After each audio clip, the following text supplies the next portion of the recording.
Subwa ku ABS Television. Program Ekitiibwa Kyamaka n'omuweereza wa Evelyn Mayanja. Mukwano wandyagadde omukolo guveko ku analog gujje ku digital.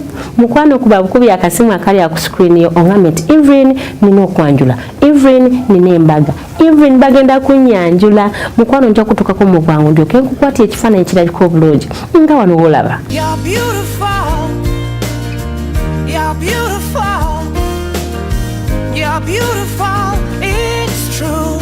Ndowooza balabye abo kakati gwoba wandyetaaza omukolo gwo okulabika naye ku ABS TV abataaliwo ku mukolo gwo bajje babe nabo bafune ka chance akalaba ku omukolo gwali kuba bukubi akasimu akakali okumpi ongambe nti Evelyn nina embaga, Evelyn nja kuba nkutokako mu bwangu. Ate n'ekirala programu eno ebirawo buli lwa Sunday ssaawa 10 paka ssaawa 11 togisubwa. You're beautiful, you're beautiful, you're beautiful.